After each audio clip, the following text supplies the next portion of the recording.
it says, remember it was going around that Lil Baby and his crew was going around beefing with the Migos, and my people saying it was because Quality Control favored the Migos over a Lil Baby over the Migos and all that type of stuff. And you got to understand hip hop, man. I like what Andre 3000 said about why he don't rap no more. First word in hip hop is one of the biggest curse in hip hop.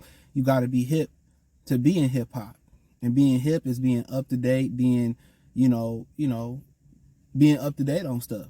You know what I'm saying? So at the end of the day, hip hop changed. How Lil Baby was they ace in the bullpen.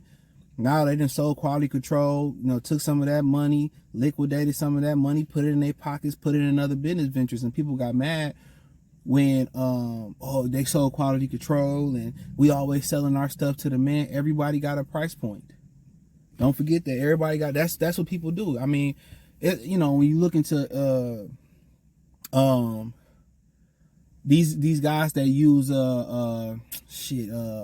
drop shipping, and they create these businesses on the internet, and they show these master classes how to do drop shipping and basically how you middleman shipping and all that. All these dudes do is build up one drop shipping company, sell it, flip it, take money, build another one, and they build their empires up to it. That's real estate. You buy real estate, you either rent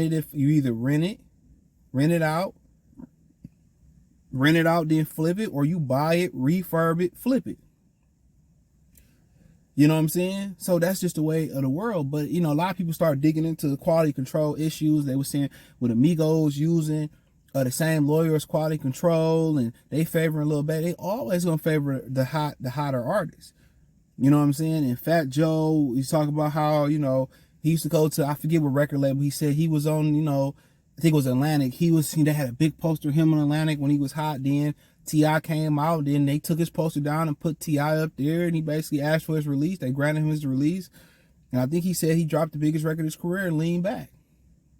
Independent, I think he said. So that's what you got to understand. In this hip hop game, they rolling with the hot hand, and in 3 to 6 months, you could be the hottest artist, and after that, you can just be a regular artist. See, Lil Baby ain't selling out no shows. He ain't hot as he once was. It can go that quick. You could be a hot artist for a year. They say most musical acts really never make it to a second record deal, and that's the most lucrative part of the record deal is the second record deal. Some guys don't even make it to a second album or a successful second album, especially in this microwave streaming service. But nonetheless, a lot of times, how people try to overcomplicate what happened to Nipsey, how people try to come up with theories on what happened here. Sometimes it's just simple as some ninja stuff, and apparently according to Wack 100, he was there. He always there. And he basically was saying, he always run his mouth, they was shooting dice. Gotta remember too, that's what happened with Quavo and Takeoff, which they going his mother and father fighting over his estate, and allegedly he didn't get along with his father. That's what happened with them in Houston. They was shooting dice. No matter how much money you got, these ninjas still gonna do ninja stuff. So they was shooting dice, and it sounded like 42 Dugg got down on Offset and tried to walk away. And apparently Offset says, as long as they my dice, you gotta, and I'm gonna tell a story about this too. As long as you my dice, basically give me an opportunity to get my money back. And 42 was like, man, hell no. And apparently he had his niggas with him, his ninjas with him. So for the most part, I don't know what type of goons he had with him or where they was laid out or how they had it laid out, but he walked away, and they said, according to Wack 100, allegedly, although this is alleged, he went into, he ran up on 42 Dugg. 42, like, he's small little dude. He said he went into his pocket and took his money, and then he punched him. I guess he punched him, then went in his pocket and took the money. He said 42 goons, then, I guess then that's when they jumped in. But if y'all my security, y'all rolling with me and y'all getting employed, hey, old buddy shouldn't even been able to walk up on me. Soon as he started rolling his voice, it's supposed to be a wall. And for 42 Dugg, it ain't. And I guess he think I'm gonna walk away because my hitters got me. But maybe they didn't think it was that serious. But he walked up to him allegedly cold cocked him, ran his pockets, and they said that, you know, Wack 100 said I grabbed the Offset, put him in the studio. He said we separated his goons. He said they goons was ready to get down on Offset. He said Offset was on some real G stuff, and you know, they said 42 dudes with 42 Dugg goons was ready to ride. And he said that's why, you know, they basically fell out with the Migos, according to Wack 100 allegedly, over that issue with 42 Dugg. So Detroit Ninjas always in the middle of some shit, man. I swear to God, you got to understand, we was in the middle of that Puff and Suge Knight shit with Big Meech and Wolf. That's wild shit. But I remember, man, we used to, after basketball, used to come home, man, and I never knew how to shoot dice. You know, niggas like, you from Detroit. I wasn't a card player, wasn't a dice player. None of that. So I'll tell you a long story short, man. I could hella story times, bro. So we walking home from school, it's after basketball season and shit. And we usually our homie stayed on Dexter and Hogarth. So that's right there in that Dexter, Grand River, Linwood area, whatever. I went to school over there. So we used to play football, hoop with these ninjas, everything, right? And hold on. Everything.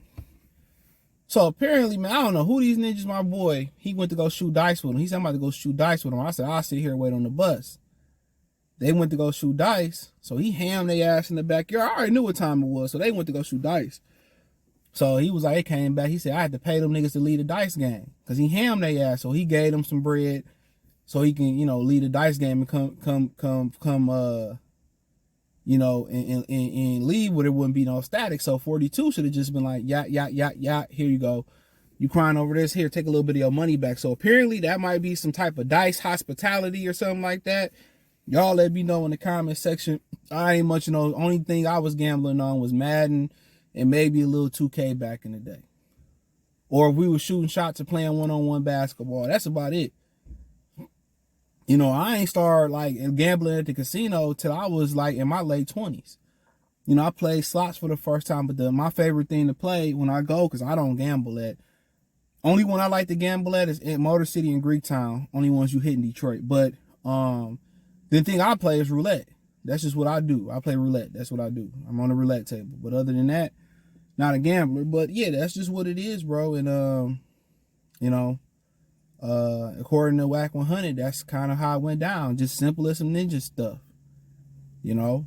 And at the end of the day, you know, I don't know if it's dice etiquette. If you in somebody else's area, here, boom, boom, boom, boom. So I'm supposed to let you win, keep winning your money back till you ain't got no money no more. I'd rather go to the real dice table and win some money at the casino dealing with ninjas, dog.